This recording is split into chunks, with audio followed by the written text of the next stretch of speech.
5 বছরও টিকল না 130 কোটি টাকার খুলনা সাতক্ষীরা মহাসড়ক। 64 কিলোমিটারের এই সড়কটিতে এখনই চলার অযোগ্য হয়ে পড়েছে। সুযোগ থাকলে বেশিরভাগ পরিবহন ব্যবহার করছে বিকল্প পথ। ভোমরা স্থলবন্দর সংযোগ সড়কের 0 পয়েন্ট থেকে ডুমুরিয়ার 18 মাইল পর্যন্ত পড়েছে খুলনার মধ্যে, যার দূরত্ব 33 কিলোমিটার। এর প্রশস্তকরণ ও পুনর্নির্মাণ শুরু হয় 2018 সালে, যা শেষ হয় 2020-এর জুনে। খুলনার সড়ক বিভাগের বর্তমান কর্মকর্তারাই স্বীকার করেছেন এটি নির্মাণের সময় ভয়াবহ অনিয়ম হয়েছিল। সোহেল রহমানের ক্যামেরায় আরো জানাচ্ছেন কনক রহমান। ধারাবাহিক প্রতিবেদনের আজ দেখুন শেষ পর্ব। পাখির চোখে দেখা সড়কটি বলে দেয় কতটা ভয়াবহ এর অবস্থা। শহরের 0 পয়েন্ট থেকে 18 মাইল পর্যন্ত 33 কিলোমিটার খুলনা সড়ক বিভাগের আওতায়। এরই মধ্যে 0 পয়েন্ট থেকে কৈয়া পর্যন্ত 5 কিলোমিটার পথের অবস্থা সবচেয়ে ভয়াবহ। কালকে উনার 5-6 গাড়ি পড়েছে। আর এই যে আমরা যে এই জায়গা দিয়ে রাস্তা দিয়ে আসবো, আসার মতো কোনো লাইন নেই। বৃষ্টির সময় পানি হয়, এর জন্য রাস্তায় যে ক্ষত থাকে, মানে যে গর্ত থাকে, এর জন্য দেখা যায় না গর্তগুলো। এতে গাড়ি গর্তের ভিতরে পড়লে গাড়ি আছে উল্টায়। রাস্তা মনে করেন 1 কোমর গাতা ভাই, 1 চাকা নামাইলে পিছে চাকা উঁচা হয়ে যায়।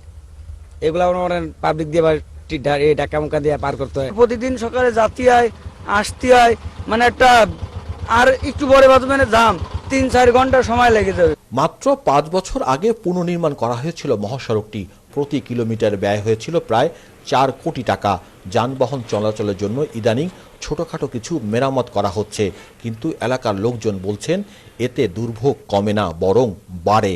বাংলাদেশের ভিতরে ভয়ঙ্করতম রাস্তা যতগুলো আমি দেখছি তার ভিতরে অন্যতম। পিসির বদলে আপনার এই পুরা মোবিল আর আলকাতরা দিয়ে গেছে। রাস্তা তৈরি করতে যে মানে সঠিক পিচ পাথর দরকার ছিল, এগুলো দেখা যাচ্ছে সেভাবে ব্যবহার করা হয়নি। রাস্তা করেছে তো মানুষের ক্ষতি করার জন্য।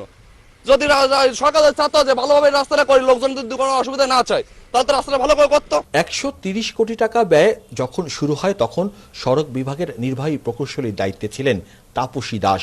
আর পুনর্নির্মাণের ইতি টানেন আরেক নির্বাহী প্রকৌশলী আনিসুজ্জামান মাসুদ। 2 সহকর্মীর সময় কাজের নানা অনিয়মের তথ্য তুলে ধরেন বর্তমান নির্বাহী প্রকৌশলী। সমস্যাটা মাটির জাস্ট করতে না পারা এবং ট্রাফিক ভলিউমটা জাস্ট করতে না পারা, দুদিকেই দুর্বলতা ছিল। লাইবিলিটি অবশ্যই আমাদের ডিজাইন সেকশন প্লাস কনস্ট্রাকশন দুই দিকেই আছে। তবে মহাসড়কটি পুনর্নির্মাণে এবার আগেভাগে কাজ শুরু করেছে বলে দাবি সড়ক বিভাগের। এবার 160 কোটি টাকা নয়, তাদের চাহিদা 100 কোটি টাকা। 1 কিলোমিটার সড়ক ঠিক করতে 4 কোটি, 33 কিলোমিটার সড়ক ঠিক করতে 130 কোটি। কি বিপুল ব্যয়! অথচ সেই মহাসড়কটি টেকেনি 5 বছরও। তৎকালীন সড়ক বিভাগে যারা দায়িত্বে ছিলেন ফুলে ফেফে, তারা যেমন ঢাউস হয়েছেন, তেমনি আবারও যাতে এই সড়কটি সংস্কার করতে হয় তার ব্যবস্থাও করে রেখে গেছেন। এবার এই মহাসড়ক সংস্কারের জন্য ব্যয় ধরা হয়েছে 100 কোটি টাকা। প্রশ্ন উঠেছে, এই 100 কোটি টাকার মহাসড়ক আবার খারাপ হবে কবে? কনক রহমান, 71, খুলনা। দর্শক, খুলনা সাতক্ষীরা মহাসড়কের সর্বশেষ তথ্য জানাতে আমাদের সাথে যুক্ত হচ্ছেন সহকর্মী রাজু হাওলাদার। রাজু, নিশ্চয়ই শুনতে পাচ্ছেন আমাকে? যে সড়কটির কথা জানাচ্ছিলাম দর্শকদেরকে, এত দ্রুত চলার অযোগ্য কেন হয়ে পড়লো, কি বলছে সংশ্লিষ্টরা এই বিষয়ে? আর খুলনার এই মহাসড়কটি পুনর্নির্মাণের বিষয়ে কেসিসি কর্তৃপক্ষের তরফ থেকে আপনি কি কি তথ্য পেয়েছেন জানাবেন। ধন্যবাদ লাবণী। আমি দাঁড়িয়ে আছি খুলনার প্রবেশদ্বার 0 পয়েন্ট থেকে সাতক্ষীরা মহাসড়ক। এই মহাসড়কে 5 বছরও টিকলো না 130 কোটি টাকার খুলনা সাতক্ষীরা এই মহাসড়কটি। গত 5 বছর আগেই এটি 130 কোটি টাকা দিয়ে 33 কিলোমিটার পথ ঠিক করা হয়েছে।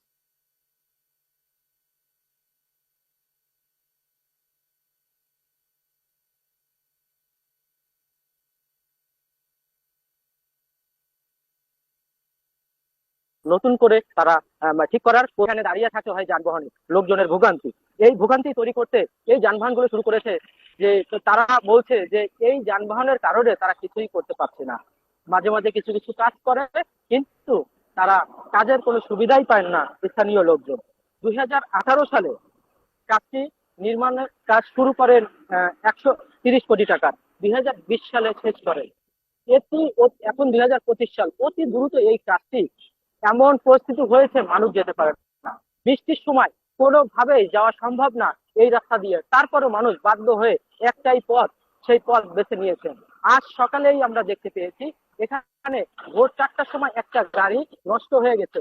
সেই গাড়িটা যশোর কেশবপুর থেকে আসছে, কিন্তু এখানে এসে ইঞ্জিন নষ্ট হয়ে গেছে, এই রাস্তা দিয়ে যেতে পারে না। স্থানীয় লোকজন বলছে যে এই যে গত 5 বছরে কাজ করেছিল, সেই প্রতি কিলোমিটার কার রেট ধরা হয়েছিল 4 কোটি টাকা প্রতি কিলোমিটার। যানবাহন চলাচলের জন্য ইদানিং ছোট কিছু কাজ মেরামত করা হয়, কিন্তু এলাকার লোক বলছেন এতে দুর্ভোগ কমে না, দুর্ভোগ বাড়ে। খুলনা সড়ক বিভাগের কর্মকর্তারা স্বীকার করেছেন এটি নির্মাণের সময় ভয়াবহ অনিয়ম হয়েছিল। 130 কোটি টাকা যখন শুরু হয়, সড়ক বিভাগের নির্বাহী প্রকৌশলী দায়িত্বে ছিলেন তাপসী দাস। এবার বৃষ্টিতে ক্ষতিপূরণ স্বরূপ 160 কোটি টাকা নয়, এবার বৃষ্টিতে ক্ষতিপূরণ স্বরূপ তারা 100 কোটি টাকার বাজেট করেছে। কিন্তু স্থানীয় লোকজন বলছে এত বাজেট আসছে, বাজেট যায়, কিন্তু এই অনিয়ম দুর্নীতি কোনোভাবেই শেষ করা যাচ্ছে না। আমাদের ভোগান্তি রয়ে যায়। এখানে 4 থেকে 5 ঘন্টা পর্যন্ত 4 থেকে 5 ঘন্টা পর্যন্ত মানুষ দাঁড়িয়ে থাকে। আপনার একটু দর্শক ওই জ্যামের অবস্থাটা দেখুন। এখানে মিনি বাস ট্রাক মালিক সমিতি থেকে 5 জন করা হয়েছে, যারা এখানে শুধু পাহারা দেয় এবং বা তাদেরকে গাড়ি ঘোড়া সরিয়ে দেয়, তাও তারা পারছে না। অবস্থা খুবই ভয়াবহ। যে রাস্তাটা দিয়ে ভোমরা বর্ডার এবং অনেক মানুষ এখান থেকে যাতায়াত করে, অনেক চলাচল করে। রাজু, ধন্যবাদ আমাদের সাথে যুক্ত থাকার জন্য। আপনি থাকুন সেখানে। নিশ্চয়ই এ বিষয়ে যদি প্রশাসন আর কোনো পদক্ষেপ নেয়, আমরা নিশ্চয়ই সেই তথ্যগুলো আপনার মাধ্যমে দর্শকদেরকে জানানোর চেষ্টা করব। দর্শক, যেমনটি বলছিলাম যে খুলনা সাতক্ষীরা মহাসড়কের বেহাল অবস্থা।